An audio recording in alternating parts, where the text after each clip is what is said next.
Moving on to psychological pricing. This one is in a little bit separate category because it can influence any one of the three that we just talked about. It can influence market-based, cost plus, or it can influence differentiated. So your price can signify the intrinsic value of the thing that you're selling. Consider what a low price signifies versus a high price. A low price might signify that it's inexpensive or cheap, didn't take a lot of time, or didn't cost you much to produce. A high-end price might signify that it is a unique skill that you have, or it is a unique or rare product, or perhaps it costs you a lot to make. There's something about a high price that makes you think it's worth more. For example, would you pay $5 for an unknown person to fix your rear differential in your car? Probably not. I wouldn't want to trust someone that says, yeah, I'll fix it for $5 if I have no idea who they are and they're just telling me that. If somebody says it'll cost you $700 or $800, I generally have a higher faith, correct or not, that they are qualified to fix my rear differential. So the price that you charge, low or high, can signify the value of the thing, the intrinsic value. And keep that in mind. Remember, what something is worth is whatever someone is willing to pay. So adjust your price accordingly. Customers want their experience to meet or exceed their expectations based on that price. For example, if you charge $50 for a cheeseburger, it better meet or exceed the expectations for what $50 is worth for a burger eating experience, whatever worth means. Maybe they're expecting a special show, or maybe they're expecting a special presentation, or maybe it's a unique or highly qualified chef that is using a rare meat. Whatever it is, that $50 better be worth it in their minds if they're paying it for a cheeseburger, as opposed to a $2 or a $5 cheeseburger. Some other types of psychological pricing that we will discuss. We will talk about each of these: odd and even number pricing, left digit anchoring, price lining, price bundling, and loss leader pricing. Odd and even number pricing is essentially that odd numbers signify a good deal to us, whereas even numbers signify value. So having no context for what 419 is or 320 or what I'm getting for it, when I see 419, my first thought is, this must have been reduced in pricing from something that is more expensive, or this must be a good deal compared to a $600 or a $550 thing. That's immediately where my mind goes, having no context whatsoever, even if it's something that would normally be worth $100 and they're actually charging $419. In my head, it's an odd number, and I don't think about it. That's just the way I associate. Oh, $419, that's a good deal. Even numbers signify value. So if you sell something for $320, immediately I'm thinking, ooh, that number's got some meat to it. There's something of quality there for $320. Again, having no context for what that's for. We have no idea what the $419 is for or the $320. That's kind of where our mind goes. So keep that in mind when you're pricing. Do you want your customers to think that it's a good deal, or do you want them to think that they're getting value?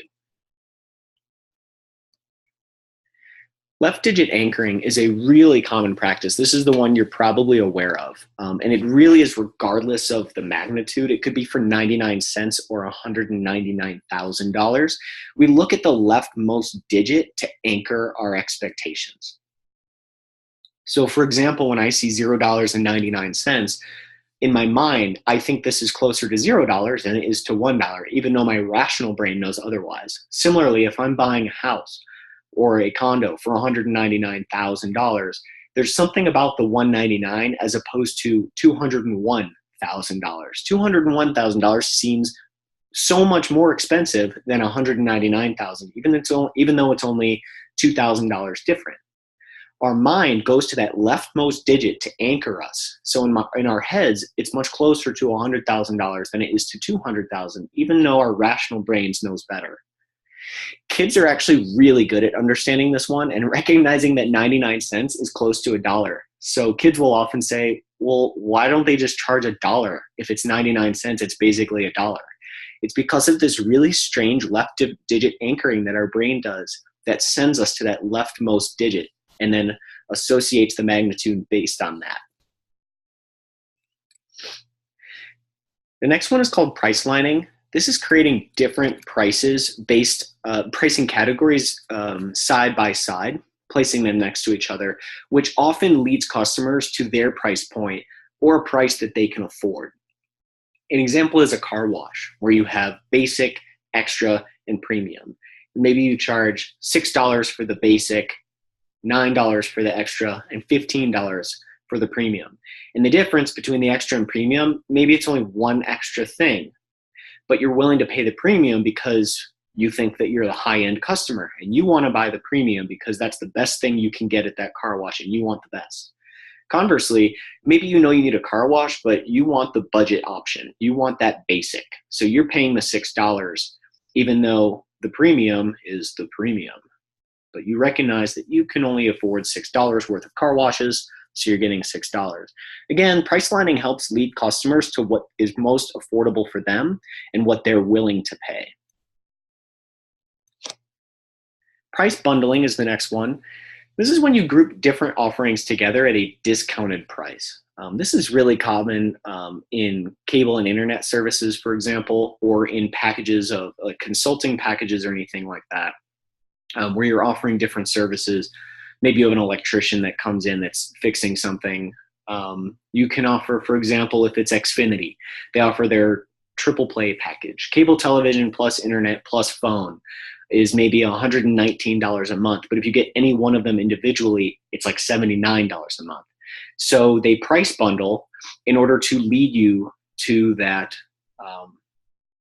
in order to lead you to the bundled price, the one where you're getting all three together, as opposed to one individually. And you know that if you bought them a la carte, it would be more expensive. Okay, last one. This is loss leader pricing. This is where you slash the price of a top brand to attract customers.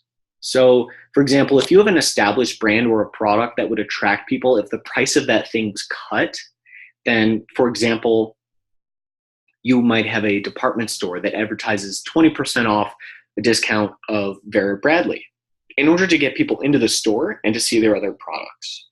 If you say there's a Vera Bradley sale, consumers are going to flock, and some will probably buy other products and brands as well. And that's the ultimate goal. They're not really trying to make their money on the Vera Bradley. They're really trying to get people in to buy other things that maybe don't move off the shelves as easily or as quickly, or maybe they have a shelf life because there might be a contract where the brand owners say that you can only have it for 2 months, and then you have to send it to a warehouse somewhere because it's not going to be relevant anymore. And you want to get people into the store before that 2 months. Hello, Vera Bradley sale. Quick review. Pricing tactics are strategies to determine how to set your price points on products and services. And the 4 types of pricing strategies are market-based, cost-plus, differentiated or flexible pricing, and psychological. Quick reminder that market-based is a price that's based on your competition. Cost-plus is a price based on the cost of production. Differentiated is price based on willingness to pay. And psychological is price based on mindset factors. And you can apply that psychological tactic towards any of the other 3. So that's it for pricing tactics. Don't forget to give feedback in the Facebook group and to attend office hours.